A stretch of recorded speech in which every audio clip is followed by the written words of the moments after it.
I want to talk about this show of force and how so many of the women that we heard from had not spoken before. And it was obviously a very big deal. And the reason that they decided to come forward and be a part of this very large group is because they're trying to get just at least a handful of Republicans to vote with most of the Democrats on what is known as a discharge petition in order to go around the House Republican leadership and force the Justice Department to release all of the Epstein files. Yeah, and Dana, you raise an interesting point, because what we've seen also starting yesterday is that Republicans in the House, released their own volume of Epstein files through the House Oversight Committee. They're really trying to make the case to Republicans that we're doing enough. There's legislation that will be on the floor this afternoon that will kind of symbolically say the U.S. House supports the House Oversight Committee's continued investigation. They're announcing additional subpoenas. So what we're seeing from Republicans is we're doing enough already. We don't need the discharge petition. And so today's press conference comes in that context of the survivors of Epstein and Ghislaine Maxwell saying, no, what is already underway is not enough, because it is not everything. Even the documents that were released yesterday, the criticism was it wasn't new information, it's what we already know. And what these survivors are saying, what their attorneys are saying, is that they know there is more that is still secret, and Massie and Ro Khanna are leading the effort to get it all released. And so what Republican leaders are doing is trying to give most of their conference, their fellow Republicans, a political off-ramp with that resolution. And that's why this press conference was so fascinating, because, as you said, the members, but also the lawyers and the survivors were saying, no, don't buy it. We need everything to be released. I do want to reference what President Trump said, and you heard it live just a few moments ago, once again, as he has now many times, calling the Jeffrey Epstein thing a hoax. And want you to listen to two of the survivors specifically calling out President Trump on his accusation. President Trump, you have so much influence and power in this situation. Please use that influence and power to help us, because we need it now and this country needs it now. Mr. President Donald J. Trump, I am a registered Republican, not that that matters because this is not political. However, I cordially invite you to the Capitol to meet me in person so you can understand this is not a hoax. So this is a Democrat hoax that never ends. It reminds me a little of the Kennedy situation. We gave him everything over and over again, more and more and more, and nobody's ever satisfied. From what I understand, I could check, but from what I understand, thousands of pages of documents have been given. But it's really a Democrat hoax, because they're trying to get people to talk about something that's totally irrelevant to the success that we've had as a nation since I've been president. And again, that was the president speaking moments live in the Oval Office, right after these women begged him to force the Justice Department to release the documents and said it wasn't a hoax. Yeah, and on top of that, this line that it's a Democratic hoax is new in the last several months. This isn't something that President Trump had been calling a hoax for years. You even heard the attorneys for Epstein survivors there talking about how Donald Trump used to be helpful to him back in 2009. And we know that President Trump had at certain points said that they should be released. All of the files should be released. Now we're in this point, it's not just the Republicans in leadership, it's also the White House. That is their line as well. The Department of Justice is doing everything already. We don't need this petition. That is what they are saying, because, of course, we heard the Massie accusation that the White House was putting on a pressure campaign on these Republicans not to sign on to this petition. There is one other part of that outside press conference that I did want to bring up, because I think it does play into the Justice Department and President Trump, which was when the survivors were asked about Ghislaine Maxwell sitting down with Todd Blanche.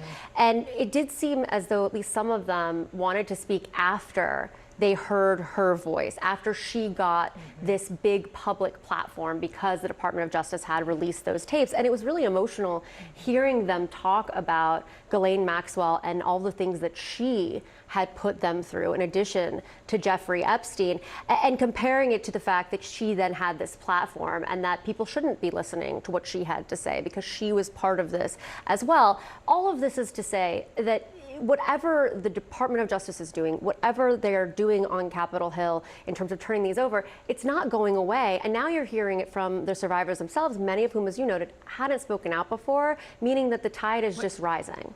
I wanted you to weigh in 1 second, but you cover this White House. You sort of understand Donald Trump and the people around him.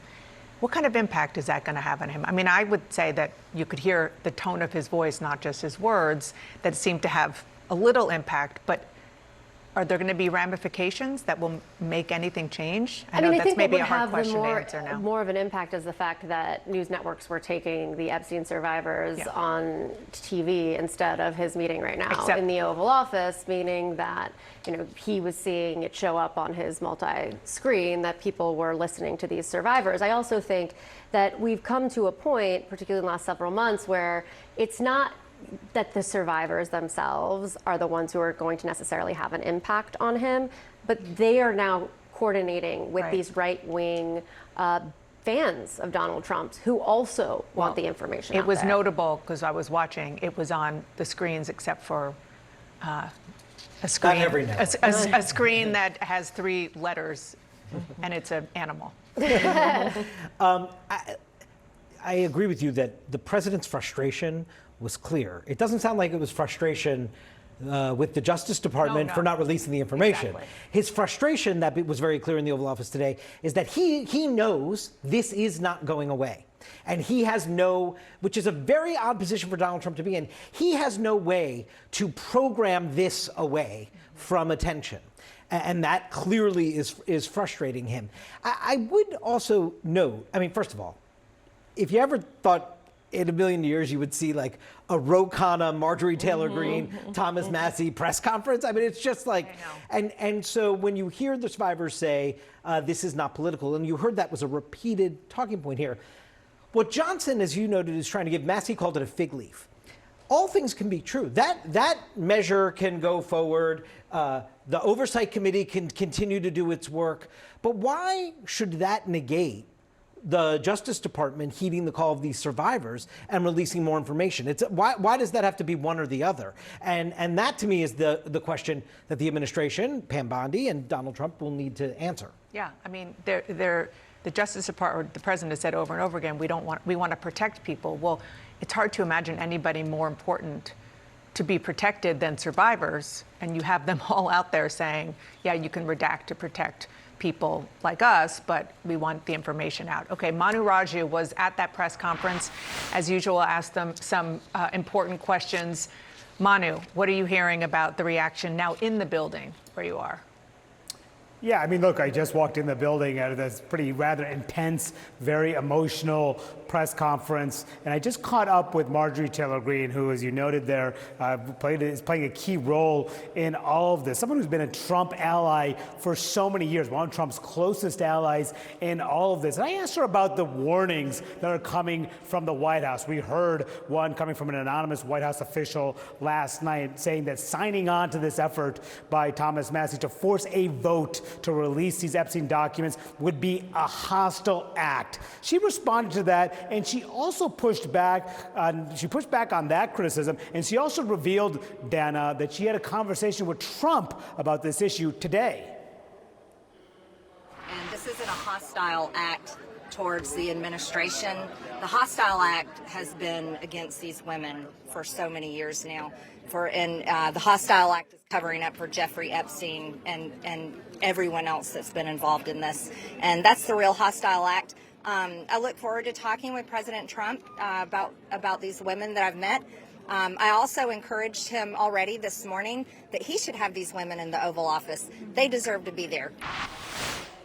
But the ultimate question is this going to change the calculus, move the dial at all on Capitol Hill? And it's just really not clear yet. I can tell you before this press conference, I talked to a lot of the Republicans who are in line with Massey on this effort, actually want the release of those files, want more disclosure from the administration, but they're also very close to Donald Trump, some of the more MAGA Republicans in the House GOP, and they simply are not yet ready to buck the president. They're saying they want to weigh this information that has come out last night. They're approaching this very, very carefully, and frankly, worried about the political blowback that could occur if they do sign on to this effort. And as Massey noted in this press conference, there are just 2 more Republicans who would need to sign on to this effort to put this bill on the floor of the United States House. And it's not clear if those 2 Republicans will ultimately go there. Some Republicans, though, did indicate to me, though, Dana, that they wanted to watch this press conference before deciding how to proceed. So we'll see if Massey is ultimately successful here. But interesting moment there with Marjorie Taylor Greene saying she's taking this directly to Donald Trump,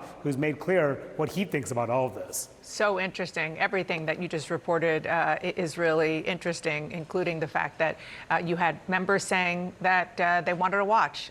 We'll see if those survivors changed any minds. Thank you so much, Manu. I really appreciate it.